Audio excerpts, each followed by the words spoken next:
Listo, Lau, gracias.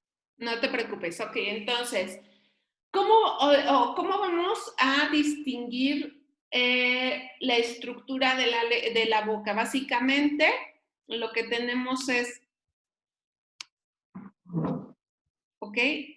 Eh, se conoce como filtro a la parte superior del labio, ¿ok? Ujú. Después viene el paladar blando, que lo vemos ya en la parte de arriba, en la parte superior, incluso recordando que ahí podríamos padecer algunos trastornos desde el nacimiento como paladar hendido. El arco que va a estar adentro, que si abriéramos la boca, sería el fondo, ¿no? El arco, hay dos arcos importantes, uno es por la faringeo, que es el del fondo, ¿no? Faringeo porque está cerca de la faringe, ¿ok?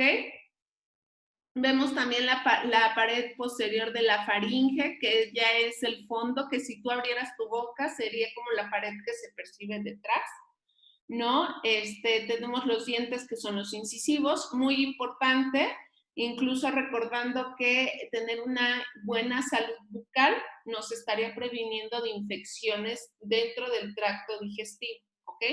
Recordando que estos van a actuar como un filtro de los patógenos que pudieran ingresar incluso a nuestro cuerpo, ¿ok? Vemos el paladar blando en el fondo, la úvula, que sería como esa campanita que se dice vulgarmente, ¿no? Hasta se te nota la campana.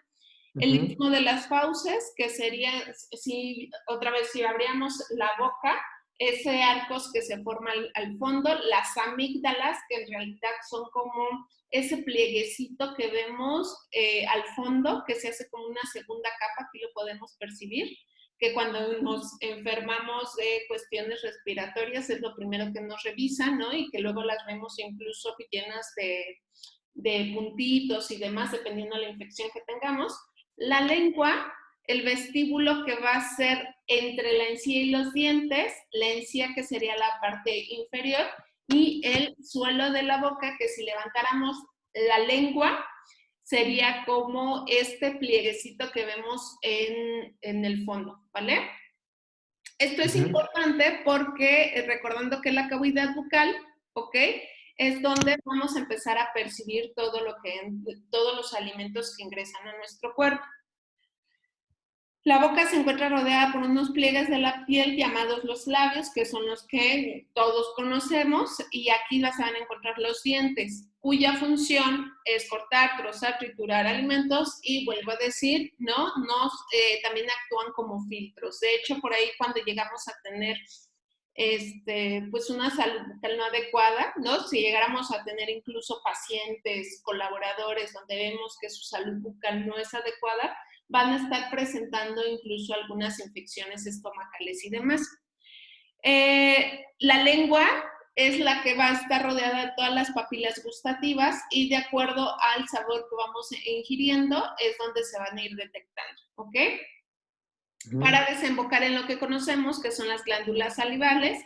Esta es la que se encarga de secretar la saliva, que actúa como lubricante. La saliva va a ser muy importante también, Alex, porque destruye las bacterias de los alimentos. ¿Okay? Todo lo que nos metemos a la boca tiene bacterias. Ujú. Algunas es importante que no pasen, otras va a ser importante que no dejamos que proliferen, ¿vale? Y otras, en definitiva, sería importante que no pasaran. ¿Ok? Ok. Y la saliva va a contener una serie de químicos que es ahí donde también vamos a empezar a hacer digestión, ¿ok? Mediante una enzima que se llama amilasa. ¿Dudas hasta aquí? No, ¿me repites el nombre de la enzima, por favor? Amilasa, Ok. con S, por favor. Sí, gracias. ¿Ok? Muy bien. Aquí, por ejemplo, es lo que te comentaba, las papilas gustativas, lo dulce y lo salado lo vamos a percibir en lo que vulgarmente llamaríamos en la punta de la lengua, ¿ok? Ujú. Lo amargo va a ser como el último cuarto de la lengua hacia atrás y lo ácido, que sería en la mayoría de la lengua, para lo amargo vamos a tener las caliciformes y foliadas, que son papilas gustativas, ¿no? Para lo ácido vamos a tener fungiformes y filiformes. Y para lo dulce y salado, vamos a tener también una mezcla de estos, ¿vale? La saliva, al interactuar con los alimentos, es la que nos va a permitir darle el sabor tal cual, ¿ok? Se sabe que la lengua tiene alrededor de unas 10,000 papilas gustativas, ¿ok? Y que estas incluso pueden disminuir con la edad, ¿vale? Por eso es que también las personas que de mayor edad dejan de percibir los alimentos o van a tener una mayor preferencia por ciertos alimentos porque van a ir disminuyendo, ¿ok? Y algo que es muy importante, si bien se ha hecho esta estructura, ¿no?, de las papilas gustativas, se sabe que alrededor de toda la lengua es donde se perciben todos los sabores, ¿ok? Muy importante, las papilas gustativas se van a encontrar encapsuladas en células llamadas sustentaculares que le dan a la lengua un aspecto rugoso, ¿ok? Si tú te pasas la lengua entre los dientes vas a sentir este aspecto rugoso. En los gatos, por ejemplo, ese aspecto es mucho más, se percibe mucho más, ¿ok? Para que las papilas sean estimuladas, es importante que las sustancias empiecen a diluir en la boca y entonces es así como van a penetrar en los poros de esta lengua, en lo que sería nuestra lengua, ¿ok? Como te decía, se han establecido 5 sabores, sin embargo, actualmente hay 6, ¿no? Que es el oleogustus, este sería el que percibe las grasas, ¿ok? El umami, que tiene que ver más con el glutamato, ¿vale? Que de hecho el glutamato en cantidades excesivas no es bueno para la salud. El dulce, el ácido, el salado y el amargo son 6, ¿vale? Los 2 primeros son como de reciente, no sé de reciente descubrimiento, pero sí se han como puesto parte, como identificado como parte de los sabores. De hecho, el primero se descubrió aproximadamente en los años 70, el umami en los 90, ¿vale? Y vuelvo a repetir, el primero tiene que ver, ¿perdón? No, está bien, te escucho. Ok, el primero tiene que ver con esta percepción de saborear lo que sería lo grasoso, grasas animales sobre todo, y el umami todo lo que tiene que ver con el glutamato monosódico. Cuando hablamos de que algo está sabroso, que lo describimos como tal, ¿vale? Se va a asemejar más a este sabor. Dulce, ácido y salado, y amargo, bueno, pues son sabores que ya conocemos, y más o menos sería así como en nuestra boca se estaría percibiendo. Dulce, vuelvo a repetir, punta de la lengua, ácido a los lados, no sé si has comido algún dulcecito de estos aciditos y que lo sientes justo a lo lado de la lengua, ¿no? Sí. El picante, lo vamos a percibir como pasando si viéramos nuestra lengua, si sentimos nuestra lengua, lo vamos a sentir atrásito de lo salado, lo amargo un poquito más atrás y lo astringente sería en la última parte. Si alguna vez te has hecho enjuague bucal con ¿cómo se llama? ¿Listerine? ¿Perdón? Listerine, creo, se llama. Ándale, lo sentimos realmente en la parte inferior o al fondo de la lengua.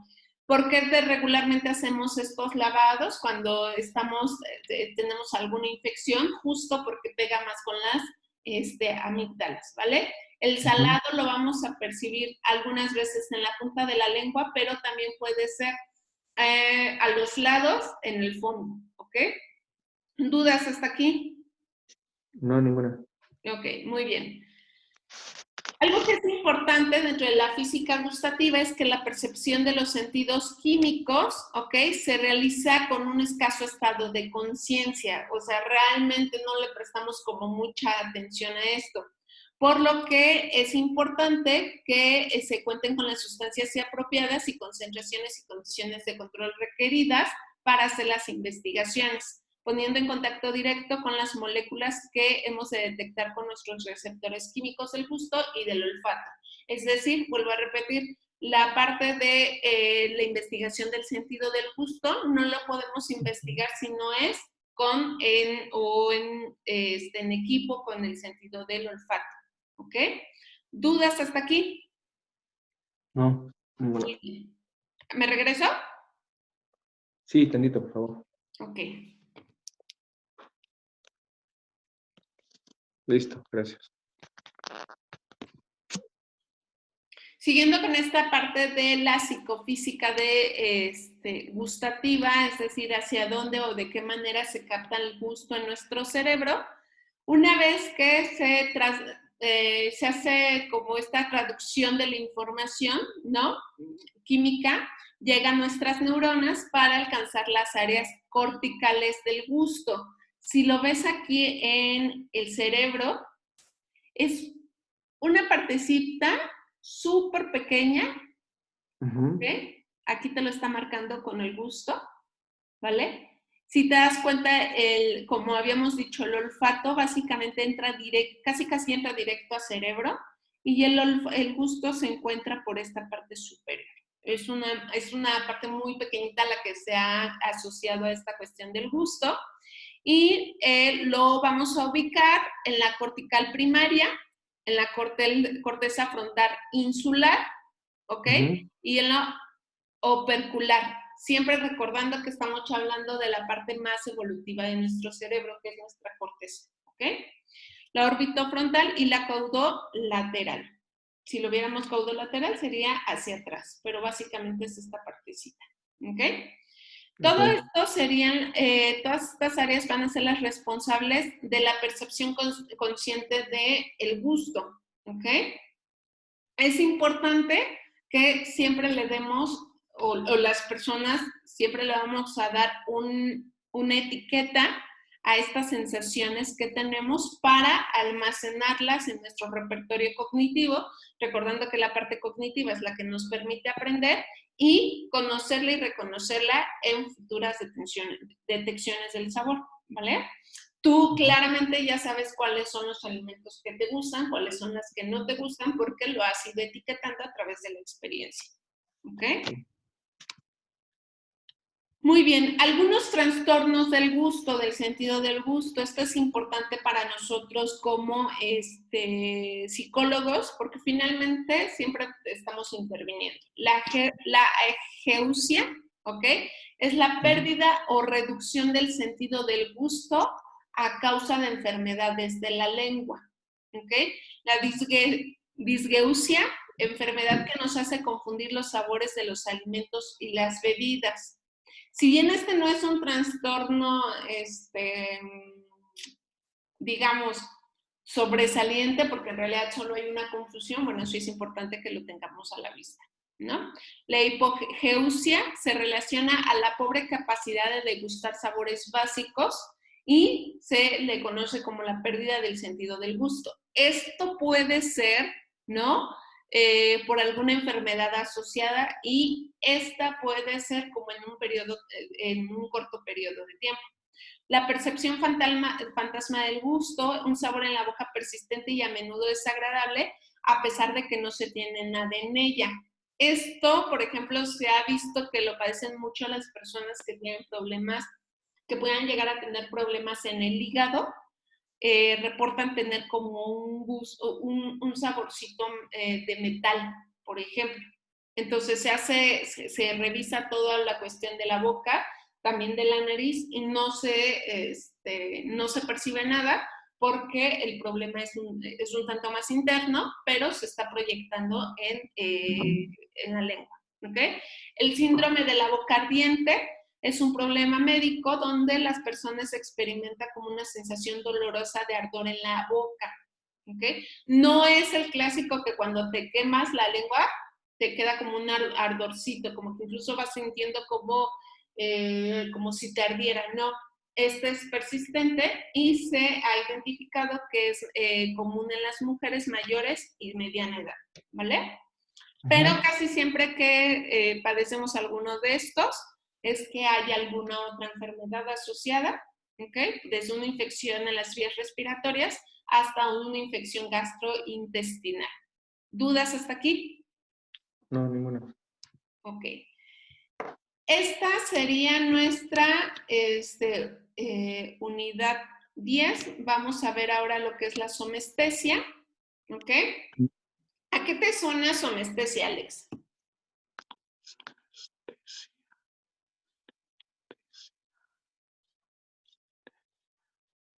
No, estoy tratando de partir la palabra en dos, pero No, no, ¿no? Ok, no te preocupes.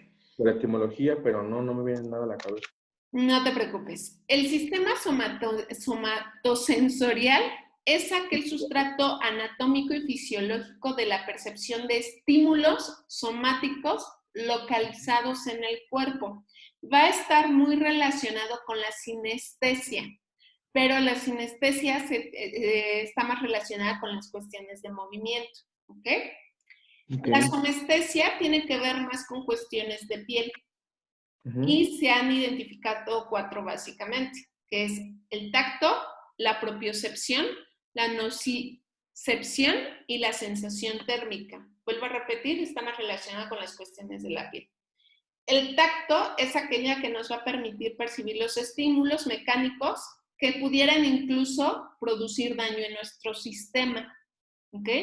La propiocepción nos va a permitir reconocer en todo momento la posición de nuestra musculatura voluntaria y los sistemas de tendones y cómo se contraen. Por ejemplo, cuando estamos teniendo un dolor, ¿no? Que dices, ay, me está dando un calambre, ¿no? O tengo contraído un músculo, es esta propiocepción que nos permite identificar. ¿Ok? Y esta es la que nos dice, ay, bueno, pues ese nudo muscular lo tienes en la pantorrilla, lo tienes en los brazos, va a depender, ¿vale? La nocicepción detecta y va a localizar los estímulos externos que van a ser capaces de producir lesiones en nuestro organismo. ¿Cuál podría ser uno de ellos?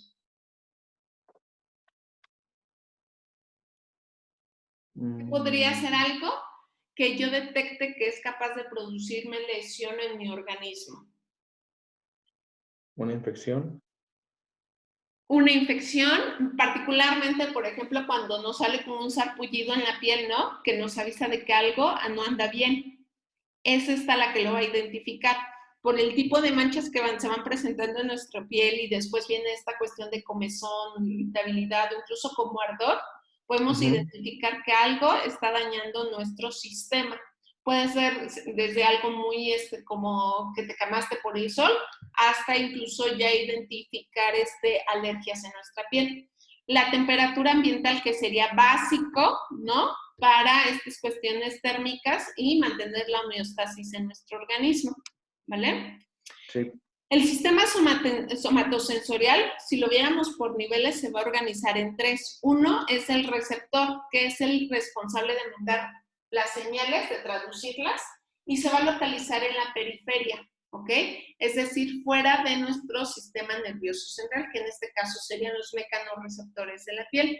B, que sería la cuestión del circuito, y va a corresponder ya a la vía nerviosa involucrada, todas aquellas que son parte del sistema nervioso central, que sería como la espina, la médula espinal, el tronco, el tálamo, y estos van a mandar información a nuestra corteza cerebral.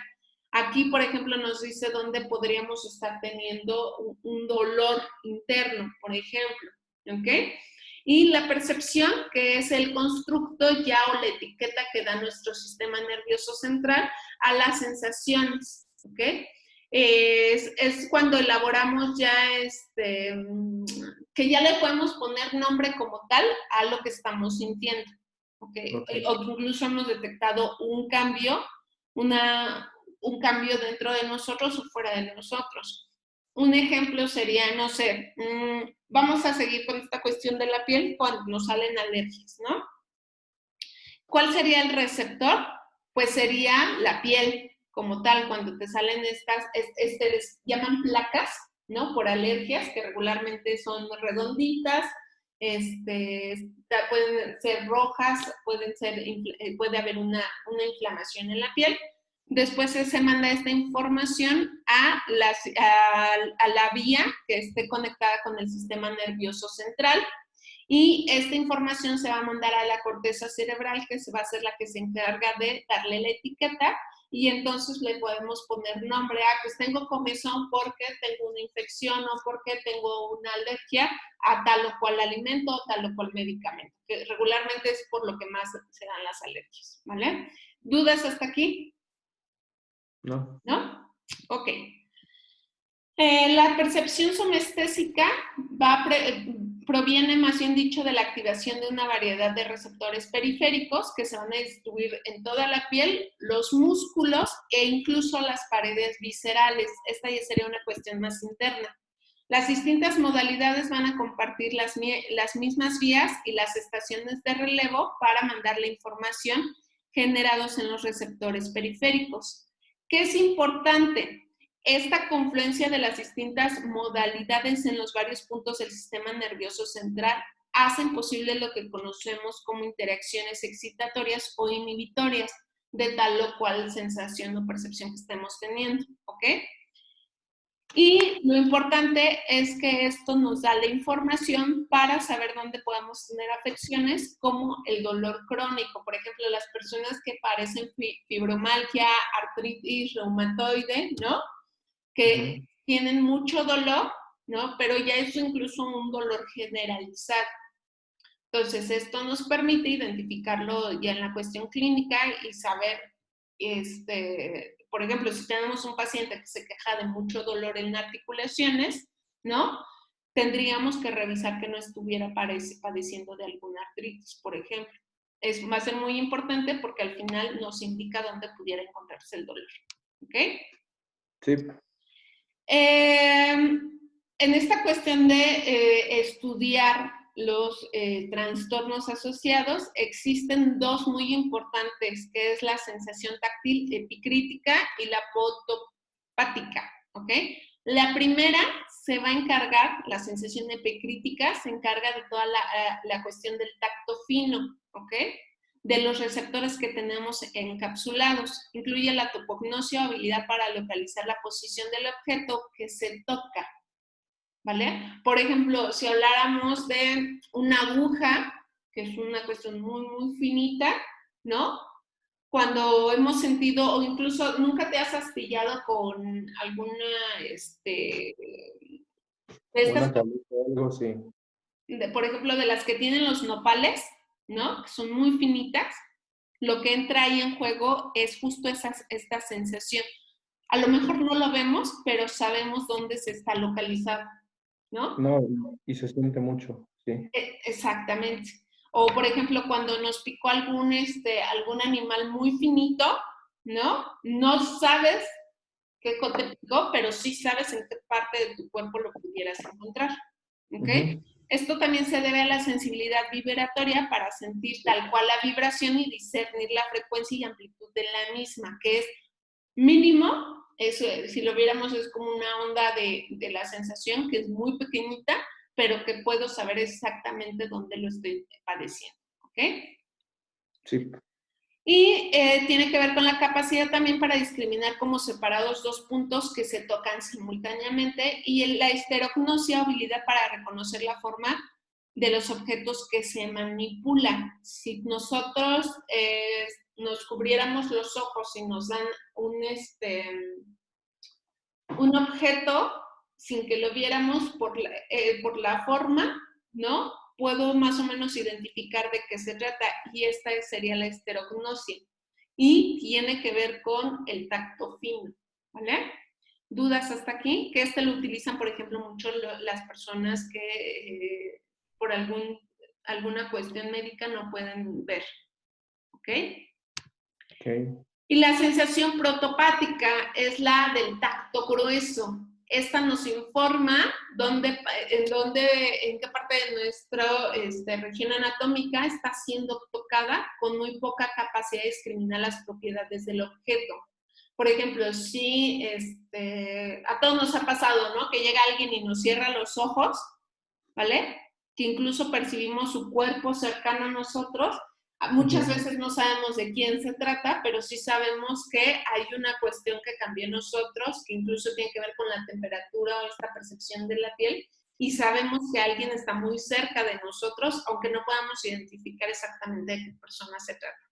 ¿Okay? Cada uno de estos tipos de sensación táctil tiene su correlato anatómico en dos vías principales, que es la información somestésica ascendente, cordonal posterior, y antero-lateral, la parte que va atrás de lo que sería nuestra espina dorsal. ¿Vale? ¿Dudas hasta aquí, Alex? No.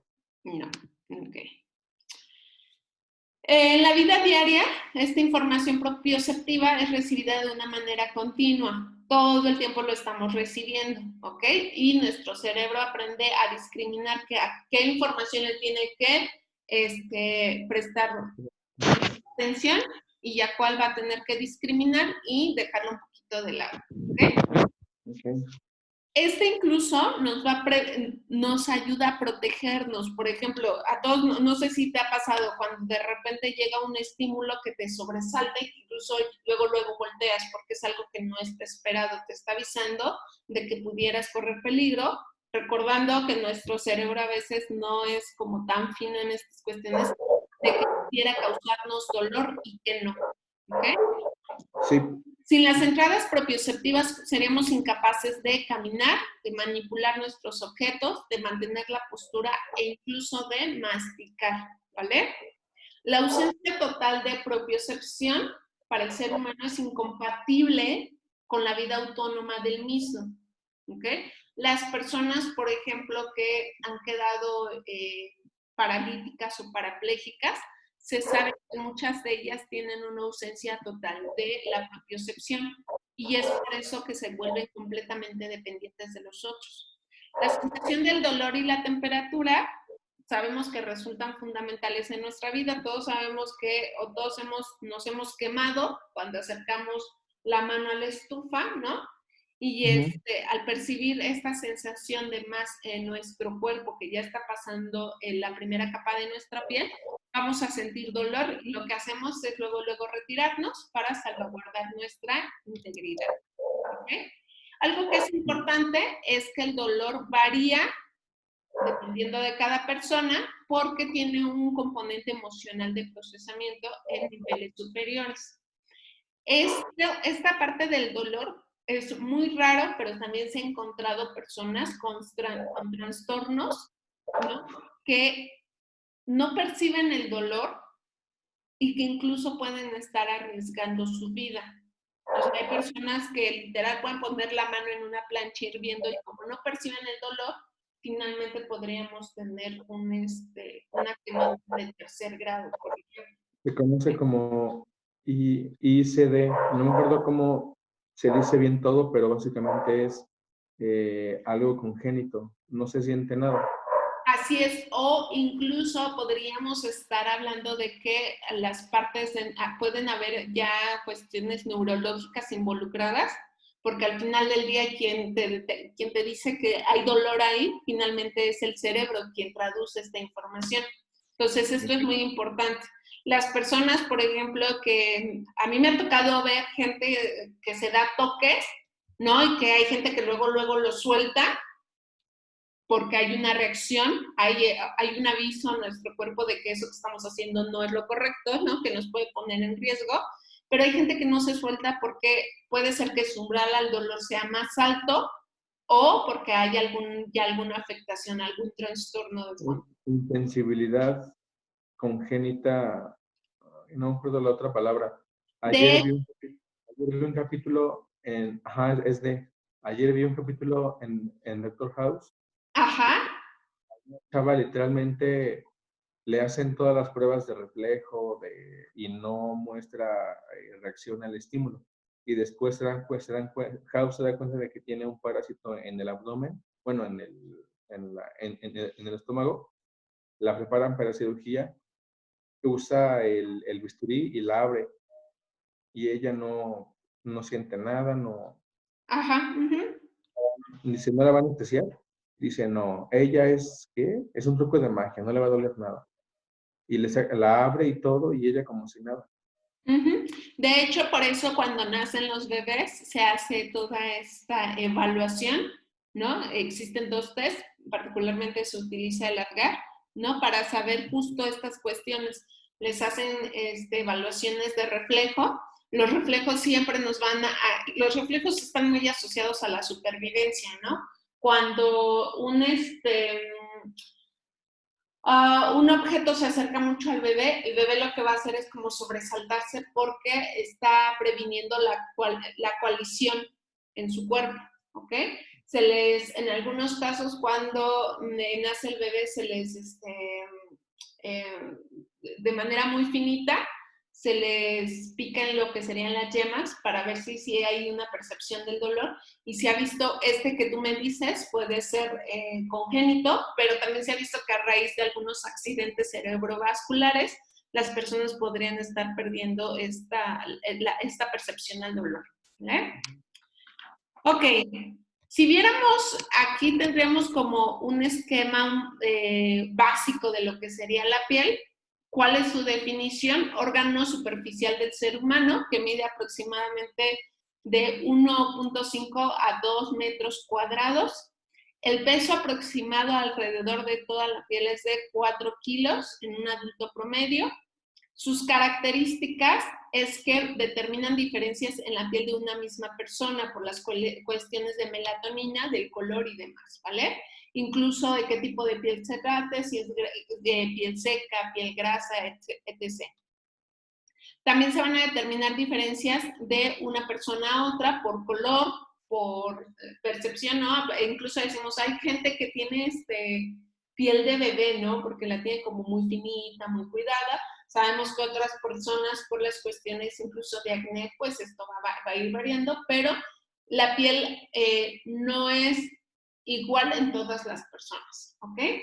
¿Cuáles son sus funciones? Actúa como protectora, como termorreguladora, metaboliza, una función sensitiva, excretora, a través de incluso de la piel podemos sacar, ¿no? Algunos líquidos, por ejemplo, cuando estamos enfermos, que estamos sude y sude y sude, las abuelitas cotidianamente decían, ay, es que estás sacando la enfermedad porque efectivamente estás excretando algunos líquidos, estás excretando el sudor, ¿no? No se ocupan. Así es, y función secretora, ¿vale? Su estructura básica son 3 capas, que es la epidermis, la dermis y la hipodermis. Si lo viéramos como en un trozo de pastel, la epidermis es la que nosotros percibimos inmediatamente en el día a día. La dermis estaría por debajo de esta y la hipodermis sería la capa inferior. Cuando nosotros nos quemamos, ¿no? Se habla de primer grado cuando nos hemos quemado la epidermis, de segundo grado cuando nos quemamos la dermis, y quemadura de tercer grado es cuando se ha quemado la hipodermis, ¿vale? Me voy a regresar un poquito. ¿De qué manera actúa la piel como protección? A través de la melanina de la piel, que va a ser la que va a proteger contra los rayos UV. Por eso es que la gente de color más claro en su piel es la que padece de más cuestiones asociadas a la exposición del calor. ¿Ok? La piel también protege a los órganos internos, como a los huesos, por cuestiones de traumas. Cuando nos pegamos, sabemos que hubo un golpe, porque luego si fue muy fuerte el golpe, se empieza a poner morado, ¿ok? Asimismo, nos protege de las bacterias que pudieran entrar. La piel es la primerita que nos va a proteger de las bacterias, ¿ok? Regula la temperatura aumentando o disminuyendo de acuerdo a las necesidades de nuestro cuerpo. Va a aumentar cuando estemos expuestos, por ejemplo, a alguna infección, por ejemplo, ¿ok? va a bajar cuando estemos expuestos a cuestiones de calor y entonces nos va a avisar que nos tenemos que hidratar. A través de las sensaciones del tacto nos permite saber, ¿no?, la temperatura y presión de aquellos objetos que estoy tocando justo con mi cuerpo, ¿ok?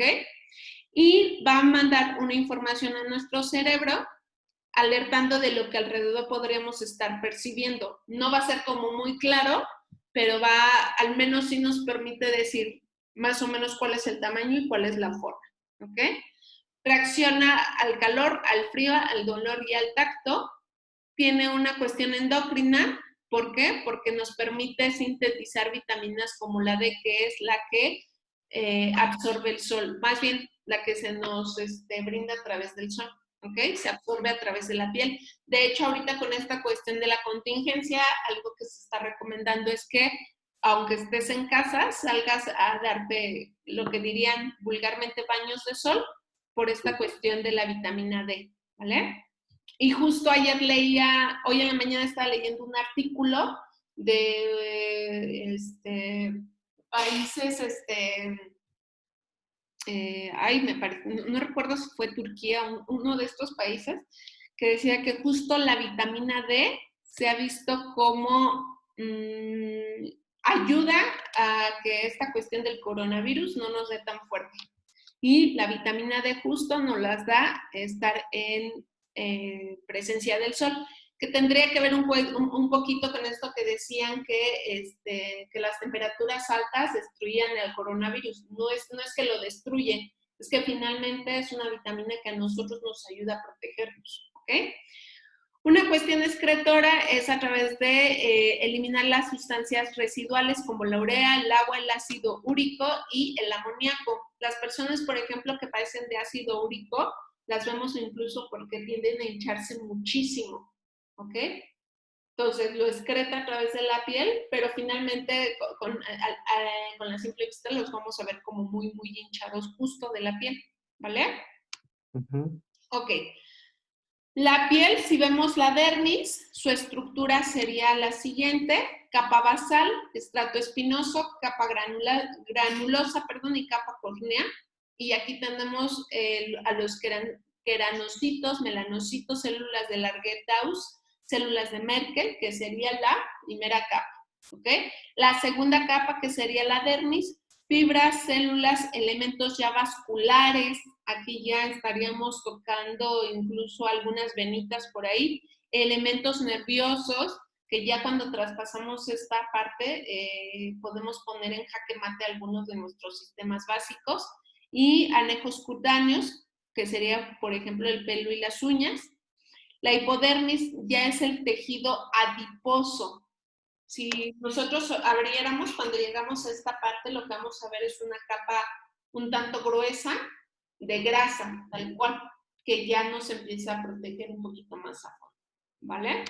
¿Dudas hasta aquí, Alex? No. Ok. Alex, ¿cómo andas? ¿Vemos la última unidad una vez? Yo creo que te tomo la palabra de que sea mañana a la hora que tú me digas, para ahorita ponerme a terminar los trabajos y subirlos a tiempo. Ok, ¿te parece que mañana sea a las, a ver, mañana tengo clase de 7, a las 9 de la mañana, sin falta? Está bien, sí. ¿Sí? Y ya terminamos las últimas 2 unidades que nos faltan, ¿vale? Okay. Ok. Alex, ¿dudas, preguntas hasta aquí? No, ninguna. ¿No? Ok, entonces hay que cargar las actividades. Si llegaras a tener alguna duda de ellas, por ahí me mandas un mensajito. Y el día lunes, por favor, nos conectaríamos, muy importante, 7 de la mañana. Tener computadora preparada. Ahí sí te recomiendo que utilicemos computadora, porque te digo, no sé si lo vayamos a hacer en Schoology. La idea es que todo el tiempo tengamos el video prendido para darle seguimiento a la aplicación de tu examen, ¿vale? Okay. Y ya mañana, el día de mañana, recuérdame, te voy a ayudar con una guía que te ayude para estudiar. Eso te iba a decir. ¿Vale? Entonces, Sí. recuérdame, mañana te la doy sin ningún problema. ¿Ok? Ok. ¿Vale? Bueno, Alex, cuídate mucho. Bonito inicio de semana. Quédate en casa. Igualmente. Cuida mucho a tu familia y mantenerle estas cuestiones de prevención, ¿vale? También Cuídate, cuídate mucho. estamos en contacto. Nos vemos el día de mañana a 9 de la mañana. Sí. Bye, que estés muy bien.